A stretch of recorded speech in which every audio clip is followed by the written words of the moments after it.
Starting. And there we go. We're live. I keep wanting to say live from New York, but we're not. None of us are in New York.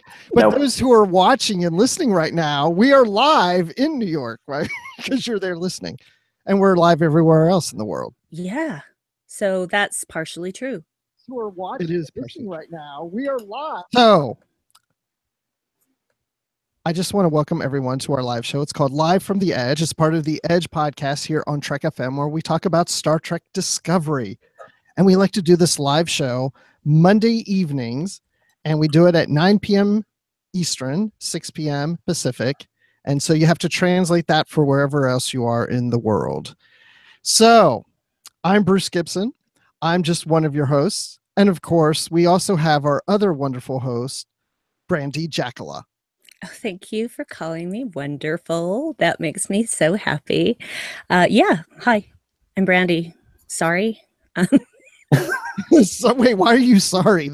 I don't know, because I didn't sleep well last night. So some things might come out of my mouth tonight that may not make sense. Oh, well, that's actually quite interesting. Yeah, we'll see. I guess we will see. So to help balance things out, we have a guest co-host with us who's also from the Trek FM network. We have Aaron Harvey. Aaron, hello. Thank you for coming. You're welcome. I'm not sure how much better I'm going to be, but we'll see how that works. I've been having interesting internet issues, and the last time Brandi and I were on together, the Transformers, as we figured out, it was actually stopped us from broadcasting. So if for some reason I just disappear halfway through, we know that it's the robots have gotten me. Yeah, well, hopefully they won't do any permanent damage to you. Hopefully not. Hopefully. Well, we're so glad to have you here. Thank you. It's fun to be here. Yes. So, and by the way, I love Saturday Morning Trek. Oh, thank you very much. Yes, it's I'm very, very fun. Yes, I love it, and because I love the animated series, so it is nice to find a podcast by someone I already like and respect, talking about the animated series in such great detail. And we actually have something in the show tonight that was animated series related, so that's kind of cool. Done. Because you have a special supplemental episode that just came out, right? Yes, it doesn't actually talk about this episode, which only came out last night, but yes, we talk about redesigning the Klingons, which is something they actually talked about doing in 1973. And then the last episode that had the animated series reference, episode number 3, Context is for Kings, where we had the Lewis Carroll reference and how that all played into Once Upon a Planet. So, yes, check it out. It just came out this morning.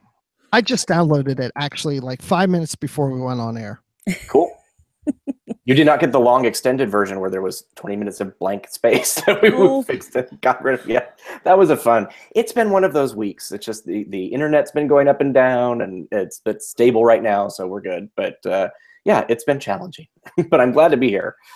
Well, we are so glad that you are here, because I was concerned, not that we would have not broadcast, but it's so much better to have you with us, Aaron, because we've been like begging you to come on the show. I've been busy. I know. They think I'm joking, but I'm not. We have been begging Aaron, and finally, we got him. Finally, we have Aaron.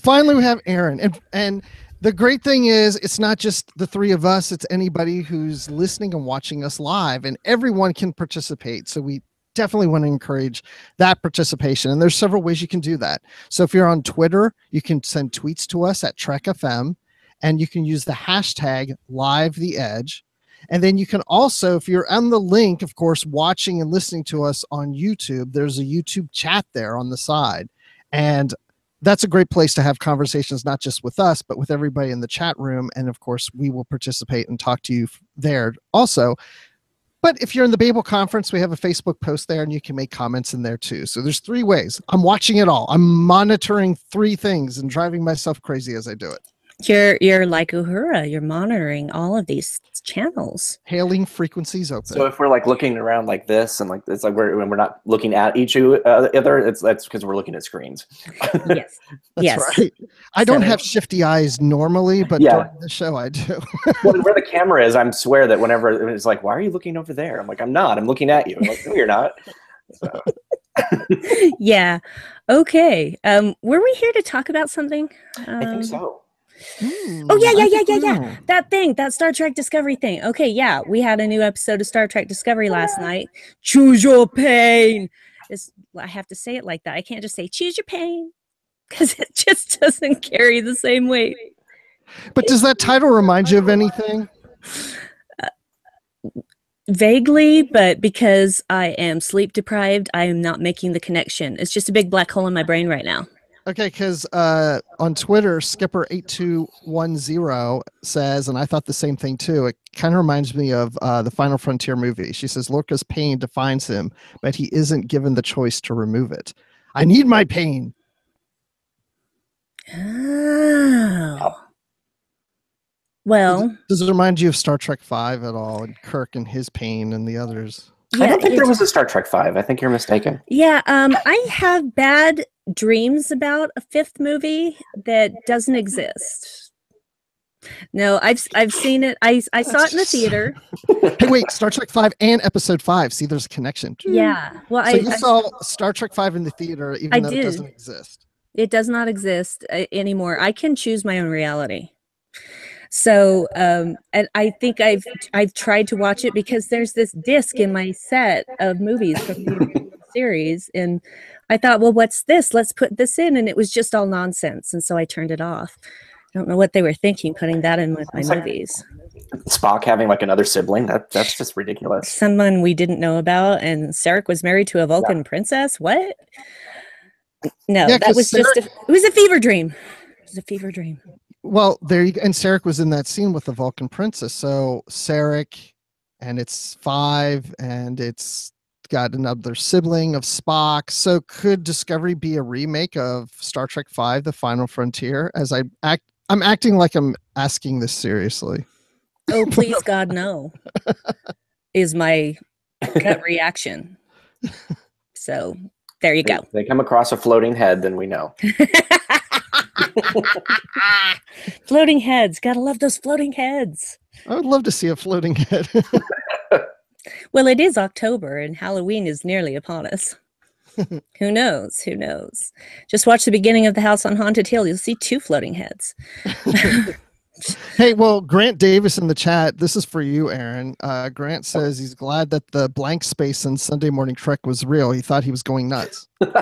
It's you can download a new version now. It is updated and fixed. And no, that was part of the whole crazy internet issue. Is like I hurried to get it done and then drove somewhere to upload it basically, and then realized when I had done that there was a big blank space, and so I'd have to go back and do it. So yeah. Anyway, it's fixed. Yeah, well, and that actually happened to me. Is that I was trying to download it after it got fixed, and so the original one was still there, and I'm just like, why does it keep giving me download error? And then about halfway through the day, I realized something must have been wrong, and there's probably a new one up, and there it is, and it downloaded fine. Great. So that was where my brain went first. Was there was probably an issue with that particular upload, and so it's been re-uploaded. Yes. Technical difficulties in my brain. All in my brain. It's like snow. It's like the snow in my brain. Like TVs used to have back before digital. You have snow that's in all of my show.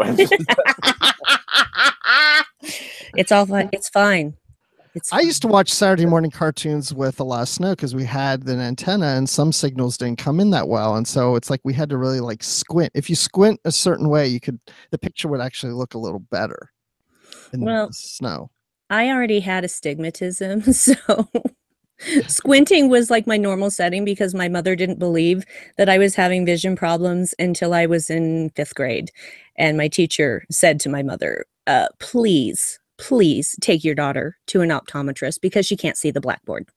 And did you want to go to the doctor, or were you like Lorca and you just don't trust doctors? I was going to ask about that. Yes. There you go. I have a love-hate relationship with doctors. Optometrists are fine because what they do doesn't usually involve needles. It's when needles get involved that I get really upset. But I wanted to go to the eye doctor because I couldn't freaking see. And so, yeah, turns out I have really bad astigmatism. And without my glasses or contacts, I'm basically blind. Yay. Yay. So was the admiral basically a doctor at one point? So is that the what they're implying, that she was possibly That's what I a got. Starfleet doctor of some, and then just became an admiral basically? Well, I she have That's this what in I Star took Trek, from it. everyone becomes an admiral somehow eventually. There's like, I was a counselor, now I'm an admiral. It's because it's later. You know, Well, it's yeah, like, because I Dr. don't- McCoy, he became an admiral Yeah. eventually, so she could be in a the doctor. books, Yeah. Esri Dax becomes a captain Yes. because Wait, that what? makes, yeah. No. Oh, spoilers. Yeah. No. Yes. Yes. And by the way, no. Someone here isn't listening to literary treks. You would know this if you were listening. I am listening, but I can't listen to the You have to read entire it. backlog in one day. I'm so sorry. So what did we It's think okay. of Lorca's vision problem? It was the I noticed that like I don't know if that's like going to become like an ongoing plot point, or I mean it is, but it's just sort of, I feel like it's, I don't know if it's Yeah, just why is it used there? to, yeah, what is the point of it? I know that sounds weird, but besides to add some sort of interest to his character, I feel like it's set it up to be something eventually. I don't know yet, but I had to look away when he was doing whatever he was doing to his eyes, and the admiral With came his in. sonic Yeah, screwdriver? it's just like I can't. I had to look away. Eye violence. I can't do it. So when that was over, my husband told me it was okay to look back. So I'm just like, nope, Well, can't. the center part of your eye, there isn't anything. There's no nerves or anything. You can poke your finger at the middle of your eye, and it doesn't do anything. I don't Really? care. I don't care. Like when you put your contacts, yeah, it's like there's specific places where it's like there's no, is the center. There's a part where there's like no nerves, and you actually can just kind of touch it. It's very weird. And you wouldn't feel anything. I wouldn't know. I haven't tried that. Yeah, no, I'm not going to try I had that. contacts. So. Come on, Brandon. Well, I you know have- you want to. No, I don't. I don't like sticking my finger in my eye. It took me 10 years just to be able to put in my contact lenses without having a nervous breakdown. And it's like when I was a teenager, it's like everybody needs to be quiet. Put it in my contacts, okay? Just everybody be quiet till I tell you it's okay. But seriously. Contacts in the 80s were horrible. I had to have glasses just because it was very thick, and they would go in, and about 5 minutes later they would just pop out. Yeah. So I couldn't keep them in. And that was the gas permeable was what I had at that time. And I don't know how I did it. Looking back, I don't know how I did it. Maybe it was because I had no other choice. So, but now they make, I know we're going off on Tangent City. See, I told you. I'm laughing at you guys because there's no way I could do contacts, and I don't wear glasses. But Shut up. Lucky you. Okay. So Lorca and his eye. So we choose you. You're the pain. Go. No. I'm the pain. Yeah. We have vision problems. We'll let them beat you up. Well, there's a reason. I don't know if the reason is that it's his reminder of what he had to do, what he felt he had to do to keep his crew from falling into Klingon hands. I don't know if that's the end of it or if there's something more that is yet to come that's going to tie into this eye issue. I just don't know. I'm willing to wait and see, but if it's just his punishment to himself, I guess, for blowing up his crew. Spoiler, if you haven't watched the episode, sorry. Why are you watching this if you haven't watched the episode? Assuming that people That would be bad. Yeah, spoiler alert. We'll be talking about episode 5, where things happen. Things happen, and I will be honest. When I should never watch the next week on Discovery thing, but I always do anyway. And I saw the little preview for this episode, and I thought, oh, God, I'm gonna hate this. But I didn't. I didn't hate it at all. I am very surprised that Harry Mudd did not make me want to just jump off a cliff, because I was just like, oh my gosh, why is the character coming back? There's no reason for them to be here. It's 2017. We know that he's a horrible person, and it's like, and he's not redeemable. He can't we've taught him a valuable life lesson. Now he'll go on to sell women to minors. Not small children, but minors who dig things out of the ground. But I was gonna say, lucky kids. Yeah. So I remember talking to some of the writers. I'm just like, you're really gonna have to convince me, because it's like there's no, just no. It was like, and I'm not a huge Rainn Wilson fan on top of it, so it's like, oh, and you pick someone I don't like, which I guess makes sense if you don't like Harry Mudd. But I was really impressed. I was just like, oh, okay, he's kind of interesting. And wow. we got a name drop on Stella, Yes. which was kind of fun. And he's just that weird, quirky kind of. It's like, okay, I liked his humor, and he was a despicable character, but he was supposed to be. So, Well, and I thought he was really, what's the word I'm looking for here? Uh, Restrained in his performance in a good way. yes, He was not over the top. yeah, exactly. And that so worked. It so worked so much. And the specific way he would just enunciate certain things. And the fact that his little bug pet was an actual bug. And I really enjoyed his performance. And I thought, okay, if we have to have Harry Mudd, I can handle this Harry Mudd. Yeah. I can actually sit through a scene with him and appreciate the character, what he brings to it. Not that he's a good character or a likable character, but you can still have an appreciation for him. Yeah. And I can do that now. So I'm not going to be worried about him showing up in future episodes because, he's going to want to get back at Lorca. Oh, yeah. Time. Oh, yeah, for sure. For sure. Well, we have Emissary DS9 on Twitter asked the question, when they shined the lights in Lorca's eyes, were there 4 lights? No. There were not, unfortunately. There were 3. And tell us how you know this, Aaron. I took a screenshot. That's what I do. No, a couple people said, oh no, there was 4 lights. It was great. And I was like, and it was that weird sort of, I shouldn't remember this, but I don't think there were 4. So I went back and I'm like, nope, there were 3. But that would have been a nice call out. It would have been. I think they missed an opportunity then, or did they? Did they want to see? Yeah. Maybe they wanted to see how many people thought were 4 lights. That's a nice little kind of social experiment. Interesting. We've all been experimented on. Yeah, it's not the first time. That makes sense with Lorca, so yeah. Yeah. So yeah, Lorca, you know what? No matter what happens with this guy, I just still like him. And I can't exactly explain why, except that I just really like Jason Isaacs, or because he's just so good at what he does that I forget it's Jason Isaacs. And when you can make me forget who you are as an actor, you have done your job above and beyond. Yes. So anybody think that he had a cold for the first scene? He sounded a little bit like this was talking. I was like, oh, that's odd. And then it was gone. Could be, yeah. I find weird things like that. I'll be watching TNG. I'm like, oh, Gates McFadden needs some honey tea or something because she's got a little going on, And then you read later that yes, she was sick or something. I'm like, I knew it. Well, and when you rewatch something, you notice things that you didn't notice the first time. So that's always the way it is with anything. So how many times have you watched this episode? Just curious. I've only watched it once. That's all I've had time for.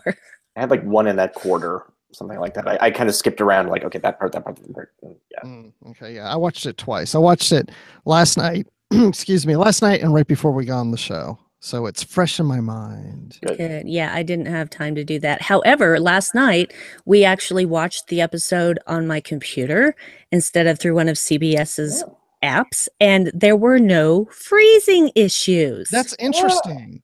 So you're why the heck with the TV, not with the computer? Yeah, I tried, different things because I tried it on the CBS All Access app on my PlayStation 4, and I tried it on my iPhone. I just actually tested it on my iPhone on the night that Discovery aired just to see if it would work, or maybe if it was just actually all apps were crap. And as it turns out, all apps are crap. So, but it's a known issue and they're working on it, but there's no ETA of when it will be resolved. Apple TV and the desktop seems to be the best if you're on a Mac. The two seem to work pretty well. When we do our community screenings, we send it out from a laptop. So by Sunday I will have seen the show 4 times, probably. But I think that CBS All Access, if we're a small tangent, it's just it needs a few things. It needs the 15-second forward and back. It needs a pause that doesn't then shrink it down into a tiny thumbnail. And for people who have vision issues, we've gotten a lot of letters from people out there basically asking us to translate what the Klingons are saying. And we're like, oh yeah, we can't really do that. But it's because they can't read the subtitles, and there are no audio. Like if you watch Doctor Who on BBC iPlayer, they'll have like, the Doctor is now walking towards the water or whatever. It's like descriptive English, yeah. And then if it's in a foreign language, they'll actually speak it because you can't read the subtitles. And that would be really handy for people who have vision problems. And that's just not available in CBS All Access. So I think they're growing. Hopefully they'll get that stuff kind of put down. Yeah, well, it seems to me like if they were going to really bring everyone on board with Discovery, that these are issues that they should have worked out long beforehand, because how long have we known that Discovery was coming? Yeah. And they've talked about it being in Klingon for quite some time as well, that the scenes would be in Klingon. Yeah, so that's really missing the boat by not having the descriptive English option. Well, it's interesting because hearing problems and stuff, because I haven't had any issues watching it. I've watched it on a Roku and on an Apple TV. Just, like tonight, watching on Apple TV, last night it was Roku, and I have yet to have any problems with Discovery. I've also watched it on my iPhone. Of course, I don't have the vision issue, so I hadn't thought about that. But yeah, so far, no problems on my end. I'm in Atlanta, so maybe there's the servers here or something, or maybe I don't know. The only time I have problems, though, is from the time Discovery drops through the rest of Sunday night, and then it's fine the next day. So, I wonder if it's the amount of people online then. Well, yeah, but if that is it, they kind of knew that was going to happen. So again, something that they should have worked out long before now. Well, Grant Davis in the chat says that Roku also works well, so he's having good time with Roku. Maybe I need to get a Roku. Maybe. I don't know, but you try different things. They all seem to have that issue, though. Yeah, it's possible that well, the thing is that I did actually send an email to CBS, and they answered it with what I told you about that. It's a known issue, and we're working on it, but there's no ETA of when it's going to be resolved. But at least I got that. They actually asked me, so what platforms have you had this problem on? And so I listed them, and that's when I got the response of, yeah, it's a known issue. Right. Well, hopefully they'll get that fixed soon. Yeah. But long story short, to be able to actually watch an episode of Discovery without it skipping and freezing was like a revelation. It was wonderful to watch it. We had the lights off, and we were just intently watching every second of it. And well, episode 5 feels like it's the episode where it's taken off now. It's sort of like, and I've heard that was going to be the case, but it's just like getting to that point is like, you have to get through all the other stuff. And I feel like, early on they had a bunch of different writers and they had all the input and stuff. And now it feels like it's like, okay, this is what it's going to be. And it's kind of like evened out. So yes. Has anybody found that Saru seems to be kind of more of a jerk now than he was? He's getting more and more so, it feels like. Yeah, I'm a little disappointed because I was hoping that I like Saru, but I was hoping that his character would become a little more likable as we went along, and he just seems to be having more of a chip on his shoulder than he did before, or he just keeps carrying it with him. And I keep hoping we get past that, and he and Burnham have a closer relationship and things start to work out. And I'm expecting we'll get to that at some point. Well, the end of the episode very much intimated as much, because he comes to her after he's confined her to quarters, and after Stamets has injected himself with the DNA to make him able to run the spore drive, and he tells her, he talks to her, and they have an actual real conversation without slagging each other, and they seem to come to a better understanding of each other. And for once, there was actually some respect coming from Saru that he hadn't shown in a little while. And then he orders her to go save that water bear. And so I'm just like, oh, okay. But I mean, I will like the character regardless because of Doug Jones's performance. Everything he does is just so great. The way he walks, the way he moves his hands, the way he turns his head, everything about him just completely convinces me of, that Saru is real. Yeah, definitely. Yeah, he's got that whole body type. I mean, he's so thin. I mean, Doug Jones even says that it's the first time he's had a part where they don't have to pad his costume, that just convince them to stay in as is and make it look thin and makes him more alien, and the way he puts his arm backs and the hoofs. Yeah, and the way he moves, you'd almost think that they're doing some kind of trick, but it's not. It's him. Well, and he's a genius at that. He's a genius at manipulating his body for a character, and he's done it more times than I can count, and in more movies than most people probably know. So hats off to Doug Jones. And it's difficult to see him being mean, but at the same time, I'm trying to look at it from the point of view of him having his first temporary command and trying so hard to keep everybody safe and get his captain back at the same time. And that was a lot of pressure on him. And I am actually surprised that he did so well, especially coming from this whole, prey versus predator sort of planet. And just being so afraid of everything. But he really took charge. It seems like being second in command of a starship on the front lines of a war is not the logical place for this character to be in any form or fashion, or even in a non-war situation. It's just like, we're exploring, what could possibly be a dangerous, unknown variable. Let's bring the guy who's scared of everything.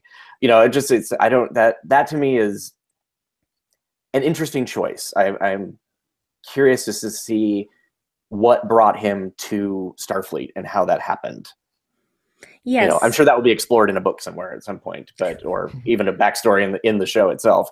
Because it does not feel like he seems very capable as a scientist. He makes sense to be in a lab somewhere where there's unlikely to be, prey coming after him. Yeah, and that's true. But at the same time, I think that he wants to be more than what he was genetically programmed to be. And so I think that is why he keeps driving himself forward. And how data? Yeah, it's actually a bit data. It's a bit data, but very, very different as far as actual characterization. But I think the motivations are very similar in that respect, because he wants to be something more than than just prey. Yeah, and I feel like he's just trying to prove himself too. So in some ways he might be trying too hard. Yeah, I kind of felt that. There were a couple of times during this episode where I just felt like, oh, dude, you need to listen to your officers. And he basically just steamrolled all of them and said, no, we're doing this and you've got to make it happen. Yeah. So, yeah, that was interesting and a bit unexpected for me. I don't know about you guys. Yeah, well, someone in the chat says, why does everyone in charge turn into a jerk? Is it the chair? I don't know. I sat in that chair in Las Vegas, and I don't think I turned into a jerk. Well, if you sit there long enough, maybe you get back problems, and it's just like get really crabby after a while. And that's why Lorca's always standing. It's like it's a standing desk, standing on the bridge. It's like, I'm not sitting in that thing. The only time we saw Lorca sit was when he was in the prison cell. Yeah, that's I noticed. Actually, no, he was sitting in that conference room on the Starbase. Oh, that's true. Doing stuff to his eyes, and then on the shuttle, which didn't last long because they almost immediately got attacked. So this is the sitting episode for Lorca. It's See, Lorca sits next on Star Trek Discovery. Did you notice that in his ready room though, Saru was sitting? There's like some sort of chair or something behind that desk, because then he got up and I was like, oh, there's something back there. We didn't see it, but yeah. Strokey beard. That's when he brought the list of the most decorated captains. Yes. Yes. And those were some fun names we saw on that screen. I didn't recognize a single one. Really? You're being sarcastic. I'm being sarcastic. I knew who all of them were. And in some ways I was kind of hoping there was one that we never heard of and went, wait, who's that? Yeah, exactly. Yeah, that would have been interesting so that we could look forward to something new and different. Oh, it's like, oh, who is Yep. this? Let's have a book about them. Yeah, so we had Archer. We know who Archer is from Star Trek Enterprise. No, We had Captain Pike. We of know who course. he is.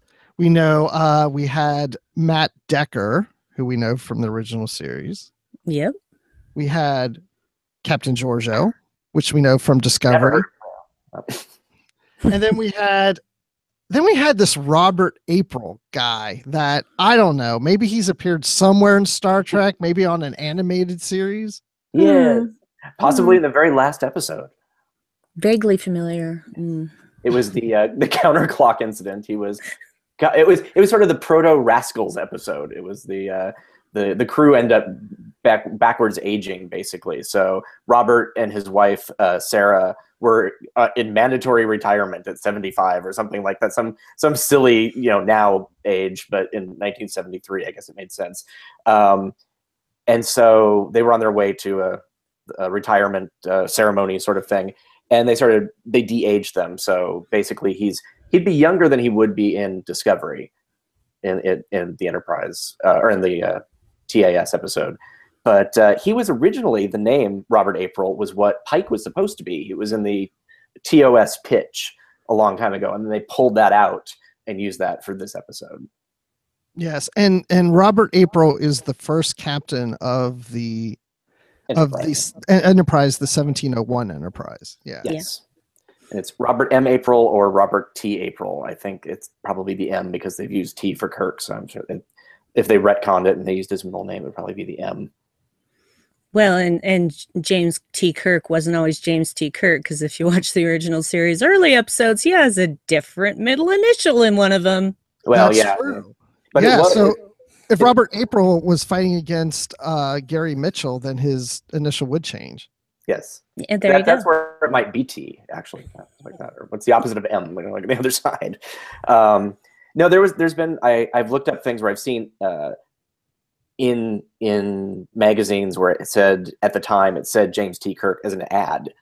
He, commander of the United States Spaceship Enterprise or something, it's like where they didn't get the other stuff right, but they got his middle initial. And then you see the James R. Kirk on the headstone in the first aired episode, so it was kind of back and forth. But the animated series was where we actually found out it was Tiberius. Mm-hmm. So that was where that for all the people who are like, oh, nothing's canon in it's like a lot of stuff came from the animated series that I think people don't really realize. Yeah, because it was first in the animated series, and then of course it was used in novels after that here and there. But then the first time we actually saw it in live action film was, I think, The Undiscovered Country. Is that right? When he was on trial with the Klingon. Yeah, I believe so. Yes. So yeah, so that was great. And Tiberius Kirk. Yes. But I agree, it would have been cool to see names that we had never seen before. I think that would have been interesting. Or like people like, what was it? Hernandez was from Enterprise. Yeah, that would have been excellent. Yeah, something like that. But it's this cherry-picked list, which is very interesting. So yeah, and I'm not really going to complain about that because I'm not writing these episodes. I'm not a writer. So they obviously did what they thought would get the audience's attention the most, and I'm fine with that. It's a shorthand for, yeah, exactly. Yeah. And who knows, maybe Hernandez went on and became like an admiral, and she was like, when he said captain, maybe it's like decorated captain, and those other people were standouts in other fields or something like that. Yeah, there you go. There, I've retconned it for you. Well, Hernandez didn't become admiral because you have to read the Destiny trilogy of novels to know what happened with Hernandez. Oh, okay. Okay. That's all I'm going She to became say. a glowing ball of light and then took over an alien planet. No, I was kidding. How did you know? Oh, you've read them. No. Yes. So, okay, I'm going to go through the chat real quick because we've got some people making some comments in here. Then I'm going to go over to Twitter because there's some there too. Yes. Awesome. You ready? Okay, so Harry Mudd. So Grant feels the same way. He says, I thought I was going to hate Mudd, and I thought he was great. So like you, Aaron, he came around to loving. Well, he didn't say love Mudd. That might be strong of word, but yeah. He thought he was great. So yeah, I was actually quite surprised at how much I was like, oh, hey, I kind of like that character. Well, I figured they couldn't do him any worse, so, but I was really surprised at how well he was done. The comment that you made about being understated, really, that was what saved it. Yeah. He wasn't just like, I'm overacting. It's like he was great. He had almost a sinister edge to him, which I really liked. Mm-hmm. Yeah. You really could see him trying to overplay it, but he didn't. So that was good. Ron says, I could see a proto Roger C there. Obviously, he goes nuts later. Strokey Strokey. Ooh. Sorry. So we all just go, Things that make you go, Well, Todd, what did you have a comment on that, Aaron? Oh, no, I was going to say, it would have been interesting instead of choosing Harry Mudd if they had actually chose, who's the one, the Tribbles. Oh, yeah. Oh, that annoying guy. Yeah. Well, no, I mean, but he had less backstory, and he hadn't appeared in other things. You could have fleshed Cyrano Jones. He could have been fleshed out and been a very different character, because you could have done pretty much anything with him, because all we know is that I sold you Tribbles. Goodbye. And that's all that would ever happen with him. So.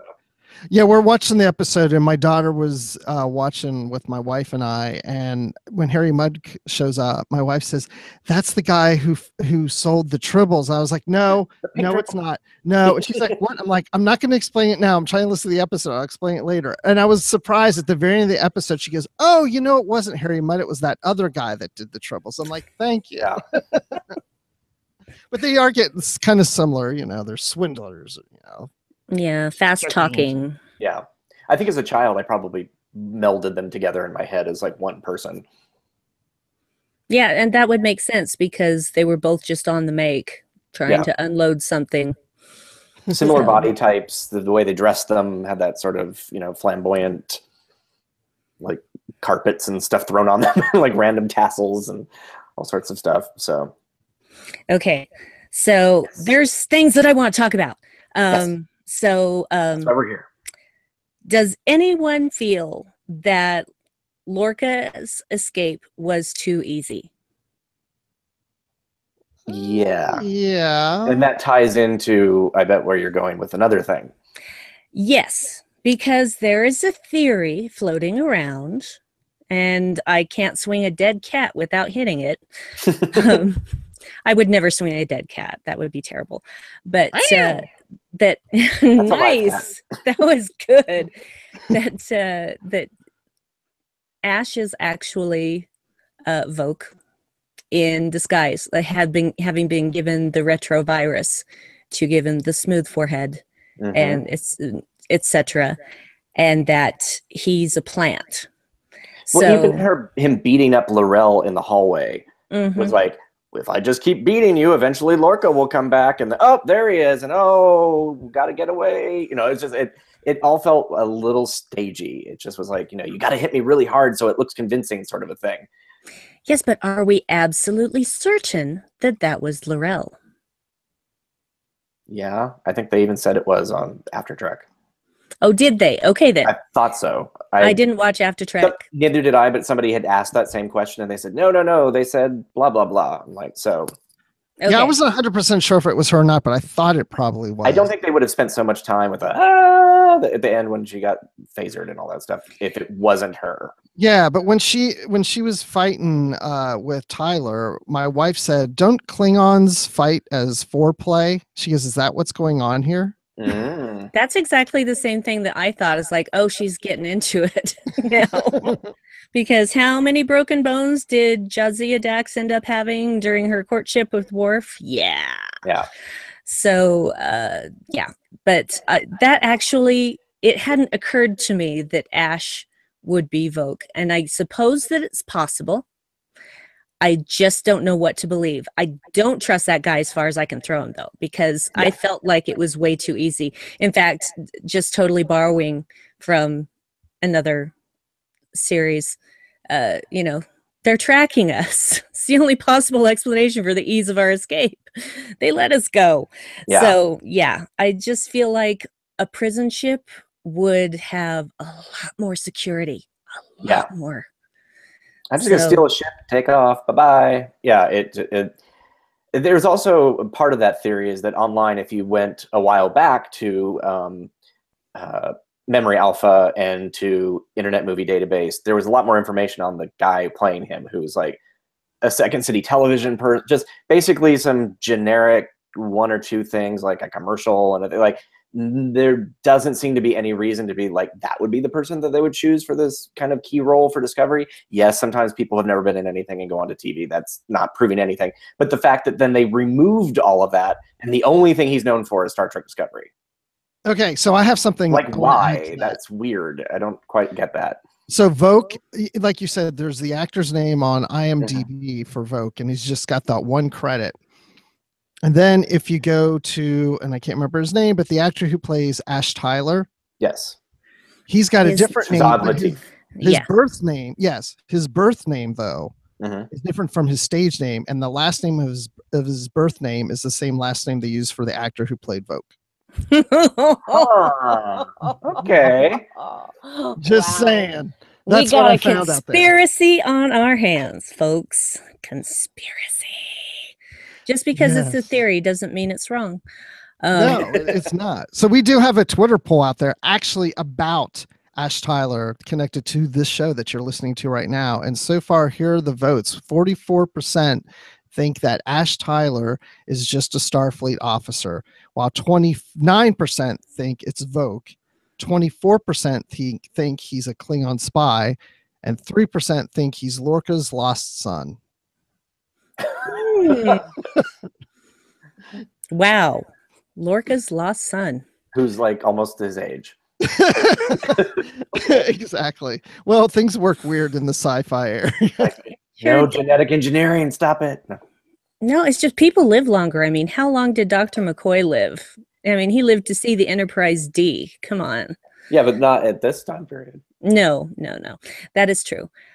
So yeah, I don't know what to think. Honestly, I don't know what to think yet about Ash Tyler. I just don't trust him because I felt like the escape was too easy. I was expecting it to be dragged out through a few episodes, maybe. Yeah, I did too. And then all of a sudden they're escaping a prison ship. Really?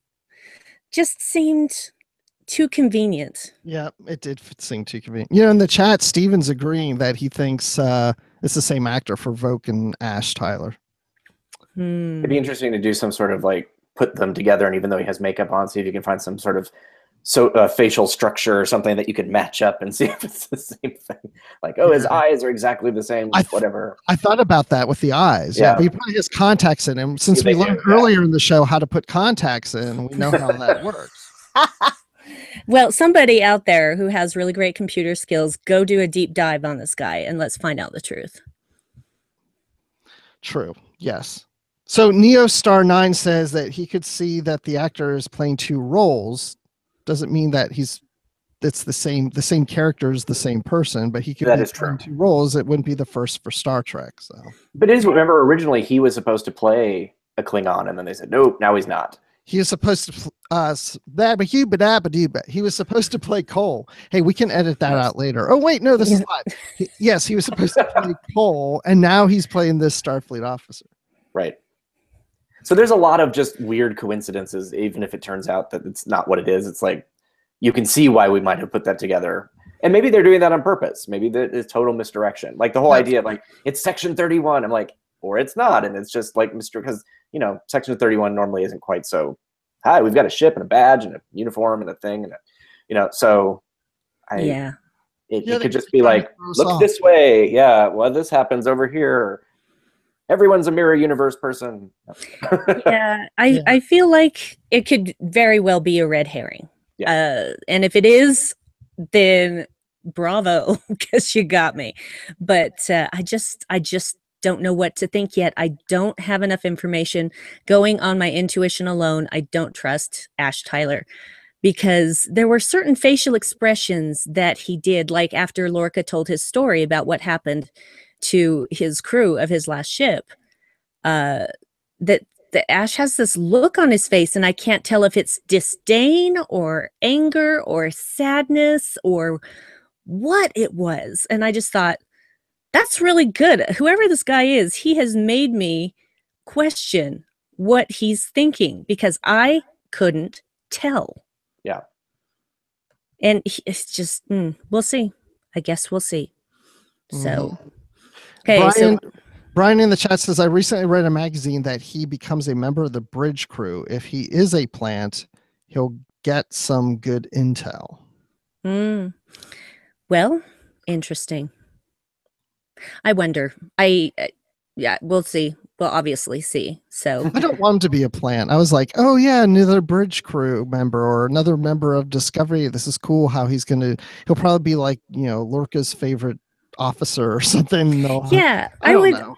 I would actually enjoy it if it were a total misdirect and we're all waiting for him to turn and it doesn't happen. Turns out it's Tilly. No.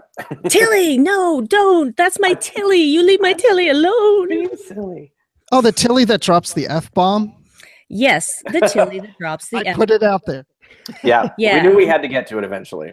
Yeah, well, if you didn't, I was going to. But, okay, honestly, I am not offended by bad language. Well, at least not generally. It depends on the context. But the way that she used the word and with such excitement, it made me laugh, especially when Stamets echoed her. He says, no, yes, it is effing cool. Yeah. So, yeah. Well, and that's what I appreciated, that it wasn't used as a derogatory comment towards somebody. Exactly. It was just a over exuberant, adjective, basically. It was like how they felt. And people are like, oh, Gene would never have done anything like that. But one, we should really stop second guessing what Gene Roddenberry would have thought, because that's just a losing game. Two, he fought the censors to get the word hell used in The City on the Edge of Forever. He's like, let's get the hell out. They only use damn on I hope we can, this is live, on network television at like a year and a half before that. So all that was at that time kind of a new thing. And so I think using the F-bomb, today isn't what it was even like when we were kids, or it's like as time has gone on, that word seems to have, like in the last 30 years, seems to have lost a lot of its shocking value or something like that. So I think that's interesting that it's... Yeah, it didn't bother me either. And as a matter of fact, I keep bringing up my wife on this. She's not like a big Trekkie, but she remembers things that she's watched with me. But she's like, oh, well, didn't Star Trek 4 have colorful metaphors, and Spock said certain words and Kirk said certain words. So it's not like, and we even discussed before the show that Data actually says the SH word in First Contact. So we've had some profanity here and there in little places. The only thing that would bother me, it's not that I don't mind if those words are used occasionally, like we've heard in Discovery so far, but talking about Star Trek 4, they do imply as if at this time people don't use colorful metaphors like that. So to hear this crew saying SH, because Tyler says the SH word earlier in the episode, and then we hear the F-bomb. So, I mean, I just want to make sure that it's keeping in the time of Starfleet where people aren't going around cussing all the time. Well, I don't think people go around cussing all the time, but Tilly says whatever she thinks. Well, and I love the reaction to Tilly. It's almost like, what did you just say? Yeah, it was this look of, I'm sorry, what now? Right. So, and I thought it was actually in Generations that Data said that. Was it Generations? I'm 99.9% sure it was Generations, because when the ship was about to crash or something. Crash into the planet. Yeah. That's it. Yeah. So, yeah. That's true. Good call. See, you corrected me. I'm glad you did that. You're a true Trekkie. I thought you were always right. I am. I was just testing you. Oh, okay. Well, I passed the test. Woo! Yay me. Okay, so yeah. Well, and I think that her using that word, that, we had talked about this a little bit offline, that, like, maybe she's on the spectrum of autism or something like that, because she does have sort of that awkward interaction with people where she's doesn't quite seem to know how to broach situations, or what, like Berneman said in the last episode, it's like, remember what we talked about? You know, fewer words and just like stop talking now. That she would maybe not know that it was not the appropriate time to use something like that. And that's when she was like, oh, and then she did. She realized, oh, I'm sorry. Yeah. Like, I should not have said that. I kind of viewed it as she considers Michael her friend, and she's starting to consider Stamets as her friend. And so she was basically hanging out with her friends and learning something really cool. And she was expressing herself the way someone would if they were chatting with friends. She wasn't thinking about the situation as, oh, we're working here, we're members of Starfleet. She was just exuberant about being part of this discovery with her friends. That's the way I took it anyway. So, because I don't think that Tilly is the kind of person that just offhand starts dropping the F-bomb everywhere she goes. So that's the way I looked at it. Well, and the argument of, well, we never heard that in other Star Trek series.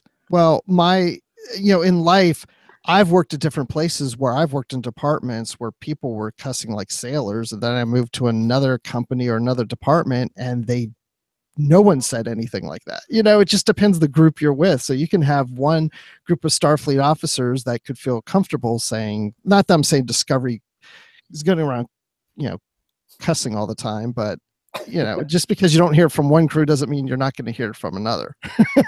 This is true. I agree with that completely. So it's one of those things that I'm like, okay, it doesn't bother me, but my reaction, I can't say what my exact reaction was because it has a swear word in it, but it was basically, oh, people are going to lose their stuff over this. They're bull bleep. That's what we called it on Saturday Morning Trek, bull bleep. Yeah, they're gonna lose their bleep all over the place. Wow. Okay. So, but it's surprisingly not as much as you would think. Like the reaction I saw, I was just expecting to see just the torrents of like anger. It wasn't as much. I kind of was like, all right, that's a different reaction than I expected. I think it depends on where you look. Yes, I mean, if you can look for it, but if you look outside the Babel conference. Oh no, I have. That's what I'm saying. I started at different, general places, and it's like, it's very mixed, which is good. It's not just one-sided, like, no, never. Yeah, so, it's a discussion. That's true. It's also interesting that it's a lot of like, they could have used another word, which they could have. I mean, very easily that could have been whatever. It's like, but I'm more worried about why their uniforms aren't orange or what, like it's like it's like, sure, this swearing is thing, but the fact that you've messed up this one tiny little detail that I'm obsessing about is much, much worse. So I think people choose what they want to concentrate on, and apparently swearing is not that thing right now. Well, speaking of uniforms, we did have a tweet that somebody had a question about the uniforms. I know, Harvey, Aaron Harvey, you are an expert on the uniforms as far as I'm concerned. So, okay, great. What is the question? Hulbach R says, talking of admirals, have you noticed how there only seems to be one admiral rank, or am I missing the pips? Oh, yeah, have they do seem to just have admirals. I don't know if we've seen enough admirals. I want to say that it has something to do with the amount of leaves on the thing. I feel like when we saw one before, it had fewer leaves on the laurels going around the circle, but I'd have to go look. But it does feel like it's just the same thing. And everybody had, like, the captains have the yellow striping on the shoulder, and then admirals have it continue on down the shoulder to the half point. So they're the ones with the most gold braiding on the top of their uniform. Gold pressed latinum uniforms. Yes. Well, I'm thinking more of the pajamas that Stamets and Culber were wearing, where it was like that seemed to have a metal pin. That doesn't seem like a very comfortable thing to have pajamas. I know. I'm like, who wants to sleep with the pin on? We jab. I'm thinking that it's a futuristic material that looks like metal, but it's like, kind of like foam, or like, it's like, it's just something that bends really easily, and it just looks really metallic. Why you need that while you're sleeping, I don't know. Right. Why do we need insignia when we're sleeping? And why the pillows, too? The pillows have Discovery or something on it, too. Everything has that. That was the one thing that we commented on early on. It's like, you will never mistake something for not being Starfleet, because it's just like when she does the thing with Filippo Georgiou for her, what is it? The Last Will and Testament. Like the finger buttons that she scans, the button on the top. I think we counted 7 to 9 different deltas on that one case. Oh wow. It's excessive. And the way they're on the phaser, just, yeah, it's just too much. It is a little too much. I agree with you on that. I don't know why they feel like they have to put that branding on everything. It seems. Exactly. That's the exact word I was going to use, is they're just over exuberant in their branding. Yeah. Okay, well, there's one more thing. Well, actually, two more things, but we probably only have time for one of them that I really want to talk about. And that is finally seeing some interaction between Stamets and Dr. Culber. Yes. Yay. And I have been waiting for this. Just like, come on, show them together. And it was a lovely scene, I thought. Just the affection was clear that they had been together for a while, because I've been married for 20 years. So I know what, routines are like when you live with somebody.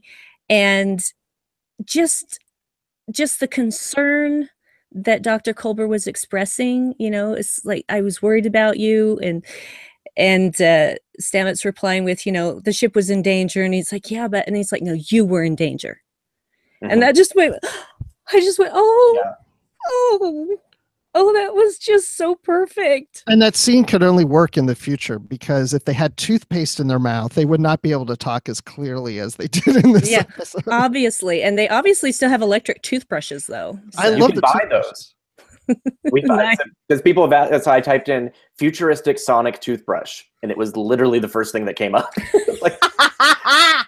like, oh, that's it. Well, that was easy. The future today. Yes. So I really loved that scene, and I loved the very obvious affection between the two of them that they don't always express when they're on duty, because they're on duty, duty.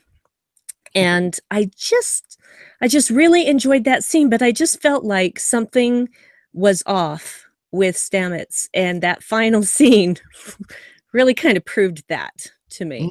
Yeah, well, Geek Time World tweeted many hints at Mirror episode. How far in the season do you think you guys think this might happen? Are we getting a glimpse of the Mirror universe, you think? Or what do you think's going on? Oh, I know there's going to be Mirror Universe episodes. There's going to be. We've been told that already. But yeah I think my theory about that is that somehow using the mycelium network as opposed to transporter malfunction in TOS, that it's actually this network that connects the Mirror universe in this version, in the Discovery. That works for me. Like maybe he's like, the more you use that, either the gene injection, or he's already the Mirror version. Yeah, we won't know, because if you start to think about all of the different realities, it starts to make your brain hurt. So, when they just say Mirror universe, I'm like, there's not just one.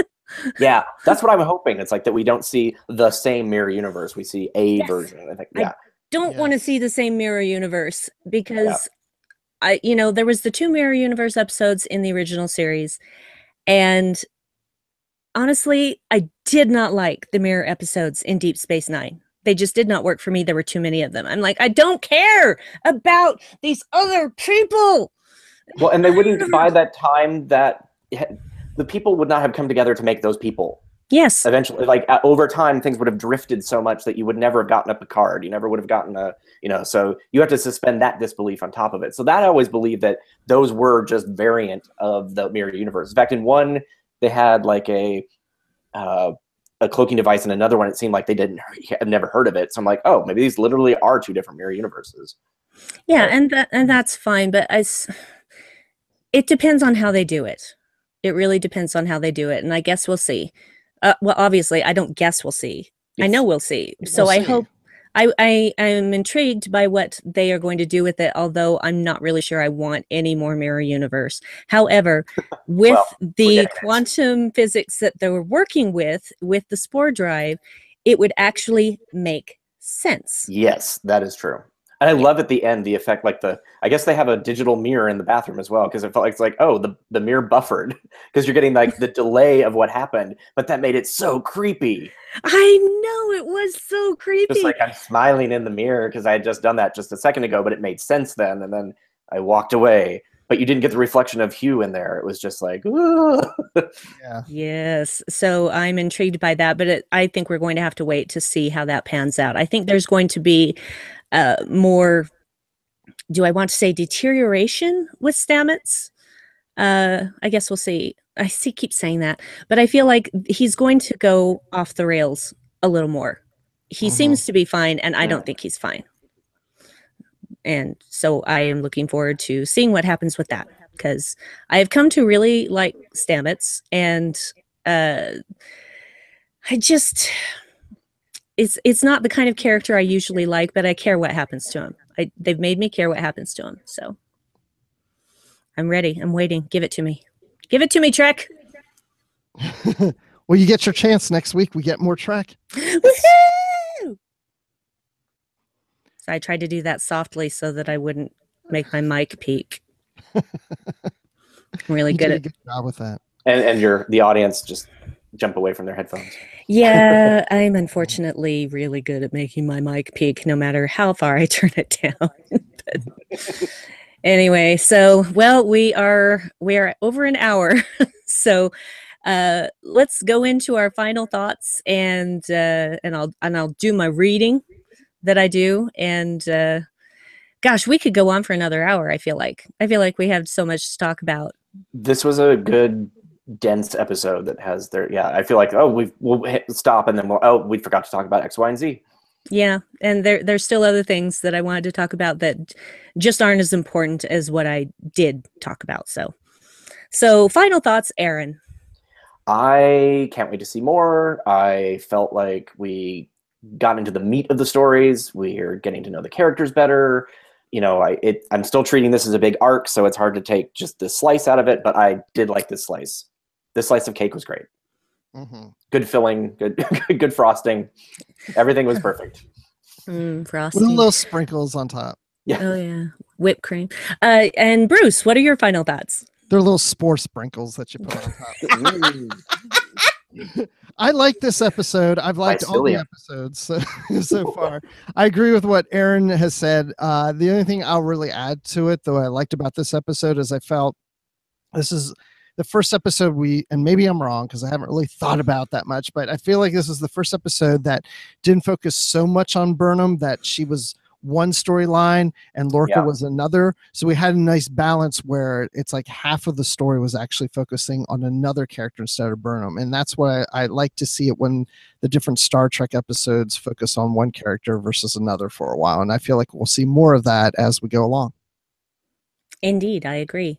I also loved the episode, and my husband, Dave, love you, Dave, who is not the biggest Trekkie in the world, he is continually saying that he is interested in this show, that he is invested in it, and he wants to know more.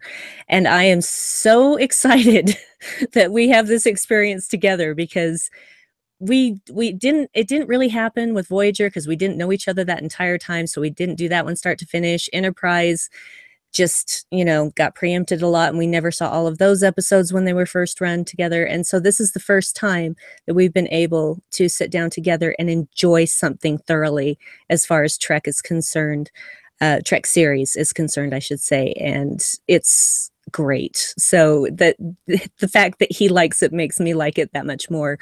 And bring it on. I'm ready for more. Gimme. Okay, well, that is not the only thing that we're talking about, and we're not the only people talking about it. So be sure to check out our Discovery coverage throughout the week. Live from the Edge that you're watching right now, we air on Mondays at 9 p.m. Eastern. It's released as a podcast on Tuesday mornings. Commentaries will be available as Tracks from the Edge on Wednesday. We'll discuss your feedback on Postcards from the Edge on Thursday. And you can catch full analysis on the Edge main show on Friday. But that is not all. To wrap up the week, join us for Notes from the Edge on Saturday with our own Chris Jones for links between Discovery and the broader franchise. And if you have not listened to Notes from the Edge, please do it. It's great. I love it. It makes me appreciate each episode even more. So you'll find all of these in the main feed for the Edge and in the Trek FM Master feed. And we'd love to hear your thoughts on Discovery. So obviously the best place to do that is the Babel Conference, which is our listeners group on Facebook.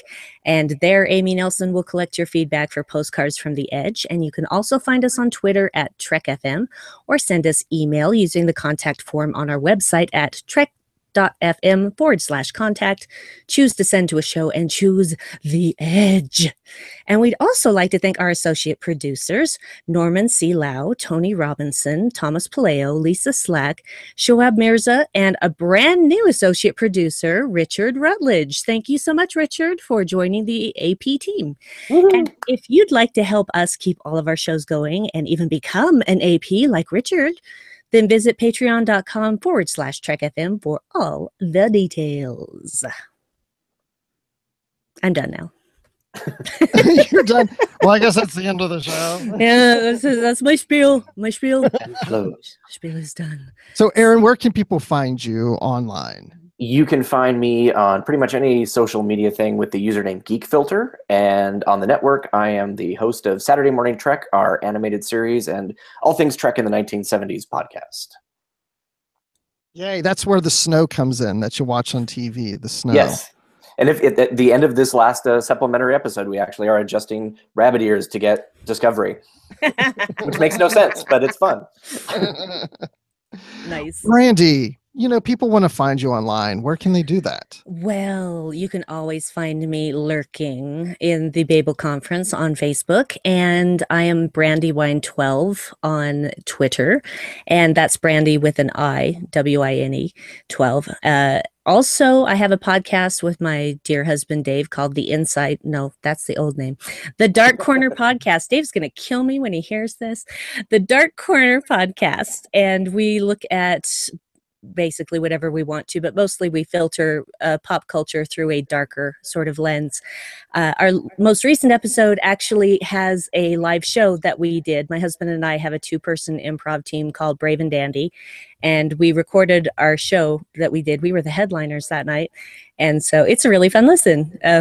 So go over to strangeanddeadly.com and get your Dark Corner podcast today, but there is swearing. Ooh. So, Bruce, where can people find you? Well, you can, I swear, you can find me online on Twitter at Admiral_Rex, and you can find me here on Trek FM on Literary Treks with Dan Gunther, where we talk about the Star Trek books and comics. And you can find me talking about Star Wars on the Star Wars Report at StarWarsReport.com. And of course, I'm in the Babel Conference too. Yay. We live there. I spend so much time in there. I really do. So, Aaron, thank you so much for finally giving in to our begging and joining us tonight. I had a lot of fun. Thank you very much. I appreciate it. It's we our knew you pleasure. would love it. It's nice to be sort of just like, and it's done. Yeah, and it's There's done. no worry about it. It's like improv. It's so It is. zen. It's you do it. It's out there, and just move on and look towards the next. So we hope Yes. we can have you again. Yes, I hope and so. Yes, and first rule of improv. Yes, and we love improv here. we do. We really, really do. And if you want to see Brandi on stage doing improv, No. You don't see me. It's an audio recording only. okay. If you want, Eventually, you may be able to see me. I'm actually taking improv classes. So. yay. That's fantastic. I love improv. Actually, you can see me do improv in November. All you gotta do is tweet me if you're in the Atlanta area, and I'll let you know. Sweet.